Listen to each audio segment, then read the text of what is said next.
I've moved out, so your house is gone. It must be tough without a place to call home. But hang in there, my mother-in-law cheerfully announced over the phone. I responded with a disinterested, Enjoy your life in your new home, she continued. Yes, thank you, and please never come back to my house. After all, you'll be getting a divorce. With that, my mother-in-law hung up. I stood still at the airport for a moment. What welled up within me wasn't anger, but joy.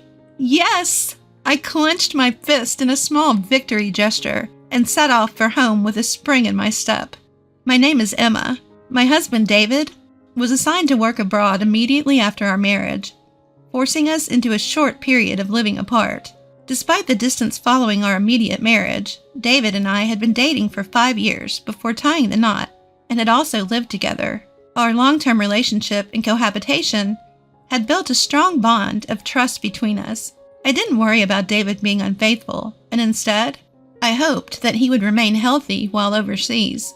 Our days should have continued in this calm, yet sometimes lonely state. But the problem arose when my mother-in-law decided to move into our house. My mother-in-law, married since David was a child, is now single. Upon learning that David was being assigned overseas, she declared, I'll keep my eye on you, Emma, to make sure you don't cheat. She began living in our house without our consent.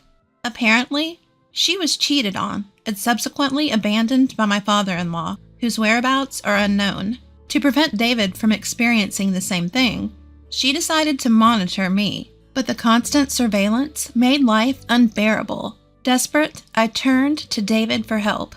He repeatedly urged his mother to leave, but she refused to listen. David trusts you too much, Emma. I can tell. A woman like you will definitely cheat. She accused baselessly, giving me a headache every day. Regardless of what I did, she linked it to infidelity. My mother-in-law wouldn't even prepare dinner for me. She would cook for herself using food from the fridge, but never left any for me. Moreover, she didn't go grocery shopping herself. She used the ingredients that I had bought for my cooking, leaving me at a loss when I came home and found that the groceries I thought were in the fridge were gone. Of course, I complained about this, but my mother-in-law either didn't care or didn't listen. I suppose you ate dinner out with your boyfriend since you're cheating, she would say, irritating me beyond belief. Even when I came home late from work and started cooking, she would create a commotion, accusing, you must be cheating if you come home at this hour, leaving your mother-in-law alone. During my work's busy period, when I was often coming home late, she constantly made a fuss about me cheating. I was so stressed that I even felt sick. I'm begging you, please leave. I'm not cheating. I truly love David. I told her. David, too busy to come back to the U.S., tried his best to persuade his mother. Still, her response was disheartening. So you want me to leave that badly? You must be cheating after all. I could only sigh at this point. On a day off, I went out to meet a friend and was once again accused of cheating by my mother-in-law. My mother-in-law seemed determined to catch my infidelity and began a clumsy attempt to tail me from behind. She hid behind lampposts and behind our home's brick wall, busily skulking about. I chose to ignore her antics. I met up with a friend at a cafe, grumbling in a low voice so my mother-in-law wouldn't hear. Suddenly, a flash of light blinked a few times. It was her, taking pictures of me. My friend, looking suspicious, asked, "What's that, a stalker?" My friend Abby has been a close friend since our student days. Abby, a tough woman, began to stand up saying, "Should I tell her off?" But I quickly persuaded her to sit. No, please sit down. Abby, sporting a pixie cut in street-style fashion, looked androgynous. I mentioned that my mother-in-law might have mistaken her for a man, which caused Abby to double over in laughter. Enjoying the spectacle, Abby leaned closer to me, held my hand as a joke to provoke my mother-in-law. Each time, my mother-in-law flashed her camera, capturing every moment. When I checked in the mirror, she seemed thrilled, snapping photos of us while her nostrils flared with excitement. I found myself laughing at the absurdity of the situation. Having witnessed my mother-in-law's silly antics, I managed to let off some steam and went on to do a little shopping with Abby before we parted ways. Sure enough, my mother-in-law followed me home, hiding behind lampposts and brick walls just like before. Every so often, I'd quickly run around like playing a game of red light, green light, and she'd scamper off to hide. It was amusing, and I found myself playing along with her ridiculous game. I thought how foolish she must be to believe that I didn't notice her tailing me. Once I arrived home and started to take off my shoes, my mother-in-law quickly rushed in.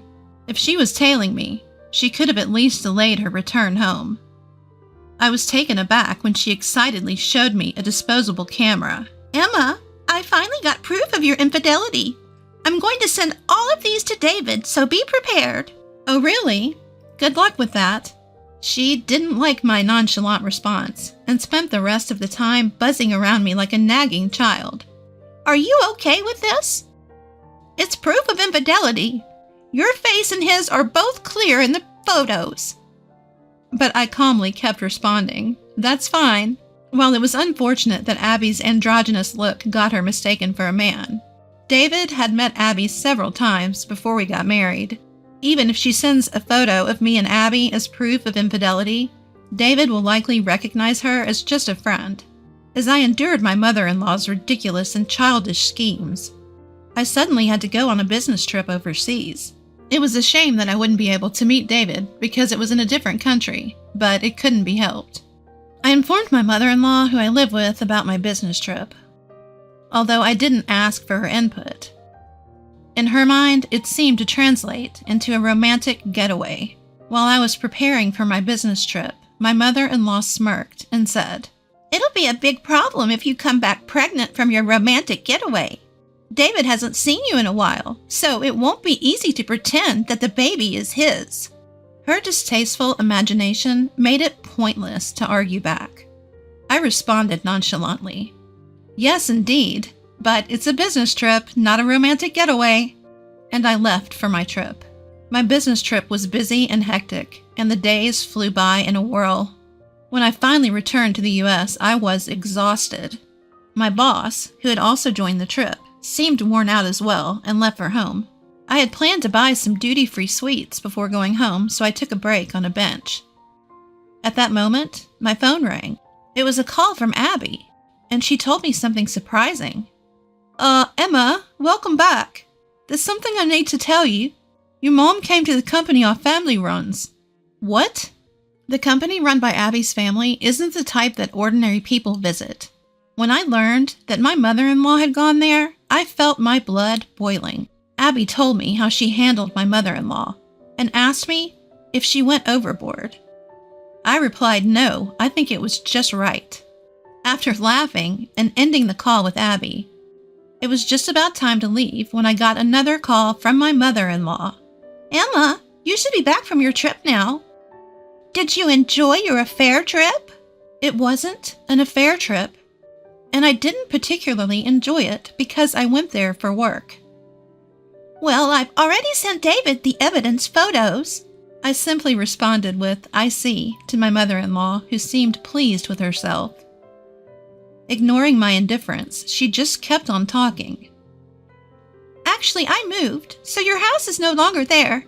I sold the old house, so you must be struggling without a place to go back to, but hang in there."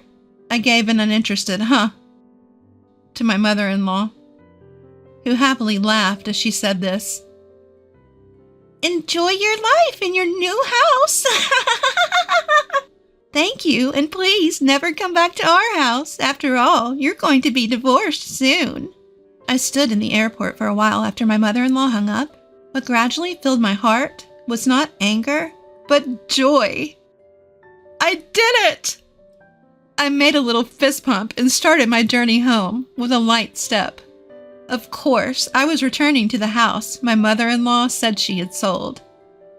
The furniture was probably taken out by my mother-in-law. Although a lot of things were gone, I accepted it as a severance fee. I immediately called the locksmith to replace the front door lock so that my mother-in-law could not get in even if she returned. Then, I laid down in the living room, comfortably, celebrating the freedom I had finally attained. I made another fist pump inside the house, shouting, "I did it!" The next day, I got a call from my mother-in-law. "What's wrong?" I asked her maliciously, as she spoke in a flustered manner. She was trembling as she said, "Actually, I thought I sold the house, but it turns out I didn't. It seems I borrowed money without realizing it. Debt collectors are coming and it's really scary." That must be terrifying, because the company she unknowingly visited, thinking it was Abby's parents, was on the surface a real estate company. But its hidden side was a loan sharking business. According to Abby, they had told her repeatedly that the house couldn't be sold. The house was in David's name, so she couldn't just sell it on her own. Having been turned down by all the real estate agencies she went to, she ended up at the company Abby's parents ran. To her desperate plea to sell the house, they gave her a promissory note for a large amount of debt to sign. But she thought she was selling the house and signed it without reading the content. The document seemed to obligate her to repay $1,000 every day. She managed to pay off the debt collectors for today, but she doesn't have the means to prepare $1,000 every day from tomorrow on, so she came crying to me. "Please, Emma, you have to help me.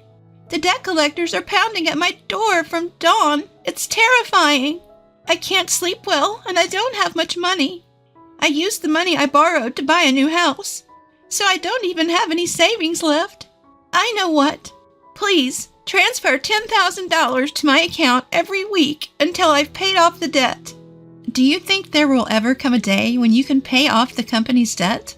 I don't think it will. Even if you combine my income with David's, it's impossible to transfer $10,000 every week. I'm sorry, but your only choice is to work hard and earn it yourself. What? As if there's a day job out there where I can earn $1,000 every day. Well, why don't you try talking to the company you borrowed money from? They might be able to introduce you to a good job. I meant it as a joke. But my confused mother-in-law said, "Really? Then I'll go and see." And she hung up the phone. I thought to myself, oh dear. There was no stopping my mother-in-law now. I heard from Abby later that my mother-in-law suddenly showed up at the company and said, "I have no choice but to work because I have no money. Is there a simple and easy job where I can earn more than $1,000 a day?" Abby and her team did find my mother-in-law a job, a company where many people sleep in dilapidated shacks that serve as employee dormitories. In that company, they work tirelessly day and night, doing quite a bit of physical labor. Even elderly people are made to work relentlessly. So my mother-in-law seems to be working herself to the bone. The dormitory for the workplace is inside a network lined with barbed wire, reminiscent of a prison, and the employees are blindfolded and transported to and from work in a van, so they are forced to work without even knowing where they are. She'll be free once she can pay off the debt. That is, if the day ever comes. Abby, who said this with a smile, is a dear friend of mine, but I hope she'll forgive me for feeling a little scared. Several weeks after my mother-in-law disappeared, David's overseas assignment ended and he returned home. When I told David what had happened, he only said, "There's nothing we can do about my mom. All we can do is wish her a long life from afar." It seems David never really liked his incomprehensible mother from when he was a child. He tolerated her because she was his mother, but it seemed that David had completely lost patience with his mother, who continued to suspect me, his wife, of infidelity. When I asked David if he had received the so-called evidence photos of my infidelity, he said, "Oh yeah," as if he had just remembered, and handed me a photo from his bag. "That's Abby, right? I have no idea why she would assume this was proof of infidelity. I actually had a huge fight with my mom over the phone. I told her I would cut ties if she kept suspecting you, Emma, but she just wouldn't listen, and it really annoyed me. But I thought this was a good picture, so I brought it home." True, my mother-in-law might have had a knack for photography. What a waste. The photo of Abby and me taken from behind by my mother-in-law, paired with the beautiful scenery, had a sense of style, as if it were a page from a photo album. It was kind of funny how Abby was playfully making a peace sign behind her back. It was just so Abby. We owe Abby a lot. We should pay her a proper visit sometime soon. Just make sure you don't sign any documents she might try to get you to sign. I'll never sign any document that Abby gives me. Chuckling together, David and I were finally able to live like a newlywed couple. We had no idea what happened to my mother-in-law afterwards, but she's probably still doing hard labor somewhere in the States. We felt like we could find out where she was if we asked Abby, but neither David or I had any desire to track down my mother-in-law. David and I continued to live happily together, and I gave birth to our first child. We are enjoying our blissful days.